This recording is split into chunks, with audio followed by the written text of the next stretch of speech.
À mes 25 ans, je gagnais déjà 10 000 € par mois de revenus passifs avec mes investissements immobiliers et mes investissements en bourse. Là aujourd'hui, j'ai bientôt 32 ans et effectivement, je gagne beaucoup plus en revenus passifs. Je me suis aussi fait plaisir avec l'achat d'une résidence principale et j'ai investi dans plein de secteurs différents comme par exemple la bourse, l'immobilier, le private equity au travers de business en ligne, mais aussi l'ouverture de différents restaurants. Alors avant de vous donner la solution un petit peu miracle pour gagner 10 000 € par mois de revenus passifs, j'aimerais vous apprendre à pêcher plutôt que de vous donner le poisson directement afin que vous soyez réellement indépendant dans vos décisions. Et donc pour ça, je vais vous partager mon parcours d'investisseur depuis mes débuts afin que vous compreniez mon schéma de pensée. Alors à mes 25 ans, je touchais la somme magnifique de 10 000 € par mois de revenus passifs issus de mes investissements immobiliers qui étaient dans les pays d'Europe de l'Est. Et donc c'était des appartements qui étaient en courte durée sur Airbnb. Et en effet, au début, ça a fonctionné. Pendant à peu près un an, je gagnais mes 10 000 € par mois et plus de loyer. Cependant, je me suis rendu compte que les locataires créaient des dégâts dans mes appartements. Les entrepreneurs qui s'occupaient de rénover mes appartements n'effectuaient pas un bon travail. Et donc finalement, les nouveaux locataires qui venaient se rendaient compte finalement de la diminution de la qualité et ma notation finalement commençait à baisser. Et au fur et à mesure du temps, j'ai vu que j'avais de moins en moins de locataires et l'agence de gestion s'occupait de moins en moins bien de mes locataires. Et au final, mes revenus ont commencé à diminuer de plus en plus. Donc c'est pour ça que je me suis retiré finalement et que j'ai vendu l'intégralité de mes biens immobiliers à ce moment-là. À la suite de ça, j'étais toujours un petit peu réticent d'investir sur les marchés financiers parce que peut-être que tout comme vous, on n'aime pas qu'il y ait de la volatilité sur notre patrimoine. Et donc finalement, j'associais la volatilité au risque. Et donc c'est pour ça qu'à ce moment-là, j'ai investi énormément en crowdfunding. Donc le crowdfunding, c'est ni plus ni moins que le fait que vous allez prêter de l'argent à des plateformes qui vont tout simplement investir sur différents véhicules d'investissement. Et au final, après avoir eu une très grande exposition au crowdfunding sur différentes plateformes, j'ai eu à chaque fois la même conclusion. Ce n'est pas un long fleuve tranquille. Ça veut dire que au début, ça fonctionne, oui, mais dès qu'il y a un pépin, 100% des garanties, des assurances qui étaient censées me couvrir en cas de défaut de remboursement, aucune d'entre elles ne m'a remboursé. J'ai eu la chance d'avoir un petit peu le nez creux à ce moment-là et de revendre l'intégralité de mes positions et de récupérer l'intégralité de mon capital que j'avais prêté avec un tout petit bénéfice qui est effectivement bien plus petit que ce que les différentes plateformes me laissaient miroiter. Je me suis ensuite formé énormément sur l'investissement en bourse et au final j'ai perdu beaucoup de temps à lire des livres comme par exemple L'investisseur intelligent de Benjamin Graham. La réalité, c'est que ce n'est pas une forme d'investissement qui me plaît. Pourquoi ? Parce que quand vous investissez sur des actions, vous avez besoin de vous former, vous avez besoin finalement de chercher des bonnes actions, vous avez besoin de surveiller leur évolution et vous avez besoin de savoir quand les revendre. Et donc au fur et à mesure du temps, je m'en suis éloigné et j'ai vendu l'intégralité de mes actions parce que je remarquais que ça me demandait beaucoup plus de temps et que ma valeur, le temps finalement que je souhaitais allouer, était sur mon entreprise et non pas sur le fait de surveiller différentes actions. À ce moment-là de ma carrière d'investisseur, je venais de déménager déjà depuis quelques années à Bangkok en Thaïlande. Et je me suis dit, j'ai envie d'investir dans l'immobilier parce que j'ai l'impression que je connais mieux le marché que la plupart des gens qui investissent. Et il s'est avéré que c'était des bonnes opérations puisque j'ai investi sur notamment un des premiers appartements que j'ai acheté plusieurs millions de dollars au Ritz-Carlton résidence de Bangkok et je l'ai flippé, donc je l'ai revendu et j'ai effectué une rentabilité sur un an de l'équivalent de plus de 52% net d'impôts. Donc oui, sur le papier, c'était un investissement intéressant d'un point de vue purement pécunier, si je puis dire. Cependant, ça m'a demandé énormément de temps et je remarquais que une nouvelle fois, la valeur de mon temps était beaucoup plus exploitée quand je travaillais sur mes entreprises et du coup, je devais chercher réellement un investissement qui était davantage passif. Et donc ce cash, je l'ai investi en bourse. Mais cette fois-ci, j'ai pas fait l'erreur d'investir une nouvelle fois sur différentes actions que j'allais sélectionner et passer énormément de temps dans l'analyse et la gestion et l'arbitrage de mon portefeuille. Non, cette fois-ci, j'investis sur ce que vous connaissez, des ETF, pour Exchange Traded Fund. C'est ni plus ni moins qu'un titre en bourse que vous pouvez acheter qui contient plein d'actions différentes en son sein. Ce que j'ai retenu de cette expérience depuis que j'ai commencé à investir sur les ETF, c'est que, oui, il y a toujours des investisseurs et des investissements qui vont rapporter plus que ce type d'actifs. Cependant, ça me demande un temps de gestion qui est extrêmement minime et beaucoup moins de volatilité que ce que vous pouvez trouver sur des actions que vous allez sélectionner une à une. Et donc encore aujourd'hui, ce type d'investissement compose une grande partie de mon patrimoine. À la suite de ça, j'ai recommencé à faire de l'immobilier parce que j'avais un avantage concurrentiel dans la zone dans laquelle j'investis. Et donc tout simplement, comme j'ai eu des deals intéressants, j'ai acheté des appartements durant la pandémie.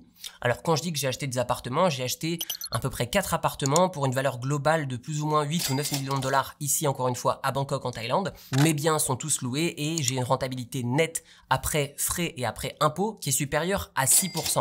Mais uniquement parce que j'ai obtenu des prix qui étaient extrêmement intéressants durant la pandémie. Donc une nouvelle fois, je ne pense pas être à même de pouvoir répéter ce genre de rentabilité, mais c'est quelque chose que j'ai fait à un instant T. Et donc finalement, ce que j'attends de la bourse, c'est plutôt un investissement passif, qui soit liquide si jamais j'en ai besoin. Et ce que j'attends finalement de mes biens immobiliers, eh bien c'est plutôt de m'apporter une certaine stabilité dans mes revenus passifs avec un minimum d'imposition, de par justement les avantages fiscaux que j'arrive à en retirer. Chose qui n'est pas forcément le cas dans toutes les zones dans le monde entier. C'est pour ça que je vous dis que c'est vraiment en fonction de ma situation et que ça dépendra effectivement aussi et surtout de la vôtre et de vos objectifs. À la suite de ça, il y a de ça à peu près 3 ans, je me suis lié d'amitié avec différents entrepreneurs dans le domaine de la restauration. Nous avons ouvert 3 différents restaurants, j'ai racheté des parts dans un 4e restaurant en cours de route. Et donc au final, c'est un peu qui tout double, c'est un peu pile ou face sur ce type d'investissement. Mais à ce moment-là, ça représentait qu'une toute petite partie de mes revenus, qu'une toute petite partie de mon patrimoine, inférieure à 5%. Et donc je me suis dit que c'était intéressant de me lancer dans ce type de finalement projet, puisque c'est bien plus que juste gagner de l'argent, ouvrir un restaurant. Mais il s'avère que ces restaurants ont très bien fonctionné. Encore aujourd'hui, j'ai toujours ces différents restaurants en portefeuille, mais je songe des fois à revendre l'intégralité de mes restaurants pour tout simplement réinvestir dans quelque chose comme de l'immobilier ou de l'investissement en bourse ou du private equity d'une autre manière. À la suite de ces différents investissements, j'ai eu un grand changement dans ma vie. J'ai vendu une entreprise pour une somme d'argent assez importante et cette somme d'argent, je l'ai investie que ce soit en bourse et en immobilier. Sauf qu'au bout d'un moment, je me suis dit, mon expertise, c'est sur les business en ligne, dans le secteur du e-commerce. Et donc, je me suis dit que j'allais tout simplement effectuer des opérations d'achat, amélioration et revente de business en ligne. Cependant, la mission, elle est bien trop grosse simplement pour mes épaules. Malgré mon background, c'est un projet qui est beaucoup trop gros. Et donc, je me suis associé avec quelqu'un qui tout simplement m'a aidé dans cette mission et nous avons créé ensemble onlineasset.com, qui est du coup une plateforme qui permet à des co-investisseurs de nous rejoindre parce que j'investis moi-même mon propre argent ainsi que mon associé sur des opérations de private equity aux États-Unis. Donc en fait, on vient racheter des business en ligne qu'on va développer. Donc ce sont des business qui sont 100% en SEO, qui offrent la plupart du temps du service. Et tout simplement, on vient développer ces business, on vient recevoir des dividendes issus de l'exploitation de ces business. Et ensuite, on vient revendre le business en ligne en question. En 2024, nous avons dégagé plus de 16,6% de rentabilité nette pour nos investisseurs. Et donc, en effet, ce sont des rendements qui sont très intéressants et surtout décorrélés de ce qui se passe sur l'investissement immobilier ou l'investissement en bourse. Maintenant que vous connaissez un peu mon parcours finalement d'investisseur et comment je suis arrivé à toutes ces réflexions, eh bien je vais vous donner des résultats concrets sur chacune de ces 3 classes d'actifs. Autrement dit, l'immobilier, la bourse, mais aussi le private equity. Et ensuite, à la fin de cette vidéo, je vais vous donner une allocation type parce qu'on me demande très régulièrement, il y a des millionnaires qui me demandent Théo, comment est-ce que j'investis pour gagner 10 000 euros par mois? Eh bien je vais vous le dire, avec une allocation qui est vraiment équilibré et qui va vous permettre d'avoir une bonne répartition de votre patrimoine et du coup diminuer un maximum le risque et le niveau de corrélation de chacun de ces 3 actifs. On va commencer par la performance de chacun de ces 3 actifs. Si vous investissez dans de l'immobilier, il est possible que vous génériez 5% net d'impôts, net de frais par an sur votre investissement immobilier. Ensuite, sur l'investissement en bourse via des ETF, par exemple, qui répliquent la performance du S&P 500.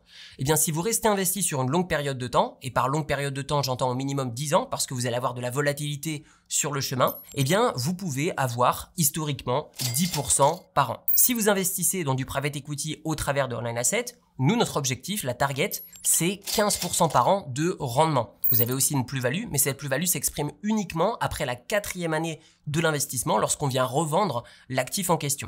Maintenant, laissez-moi vous parler de montant nécessaire. Si vous avez une rentabilité de 5, 10 ou 15%, combien est-ce que vous avez besoin d'investir sur chacune de ces classes d'actifs pour gagner ces fameux 10 000 euros par mois? Eh bien, si vous investissez uniquement en immobilier et que vous générez 5% de rendement, effectivement, il va vous falloir 2 400 000 euros pour générer 10 000 euros par mois. Si vous investissez en bourse, il vous faudra 1 200 000 euros pour générer ces fameux 10 000 euros par mois. Et enfin, sur du private equity à nos côtés, il vous faudra environ 800 000 euros pour générer 10 000 euros par mois à la vitesse de 15% par an de rendement. Maintenant, un critère qui est aussi très important parce qu'on a tous des vies qui sont très occupées, très remplies, que ce soit d'un point de vue pro ou perso. Quand vous investissez en immobilier, personnellement, j'estime qu'il vous faudra au minimum 3 heures par mois pour gérer vos biens immobiliers. Si vous investissez en bourse via des ETF, je pense que 1 heure par mois sont largement suffisantes. La réalité, c'est que certaines personnes vont absolument pas regarder et d'autres personnes vont simplement s'informer en continu. Et donc finalement, si on compte le rebalancing de vos investissements en bourse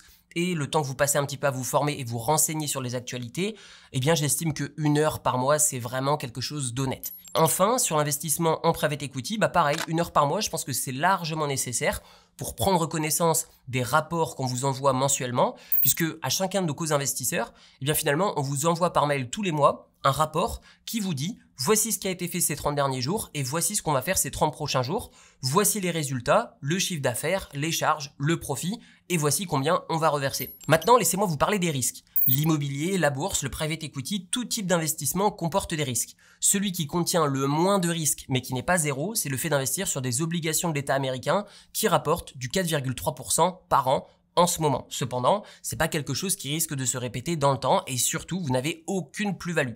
Donc sur de l'immobilier, je dirais que le risque est assez élevé.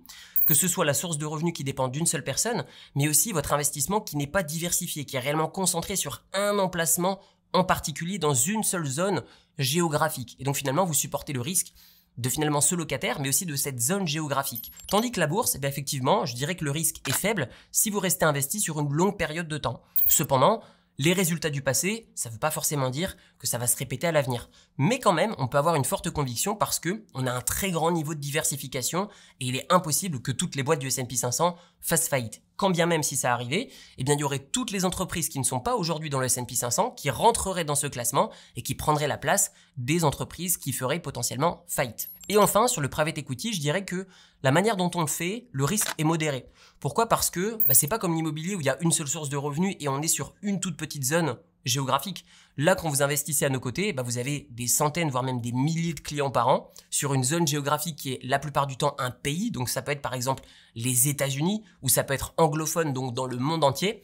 Et donc en effet, vous avez beaucoup moins de risques de plus avoir de revenus avec ce type de business que d'avoir un seul bien immobilier dans une seule zone géographique avec un seul locataire qui vous paye un seul loyer. Maintenant, je dirais que si vous souhaitez gagner un tiers avec l'immobilier, un tiers avec la bourse, un tiers avec le private equity, eh bien, il vous faudra investir 800 000 € sur de l'immobilier qui va générer 5% par an pour gagner 3 333 € par mois. Il va vous falloir 400 000 € en bourse qui vont générer aussi 3 333 € par mois.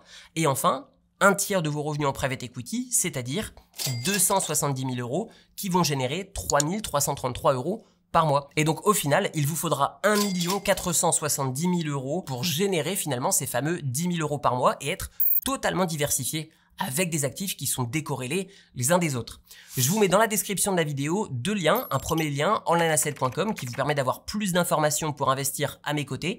Et un deuxième lien, qui est une formation qui vous permet de prendre le contrôle sur vos finances et d'investir en bourse de la manière la plus efficiente possible, c'est-à-dire le moins de gestion possible, le moins de frais possible pour un maximum de performance.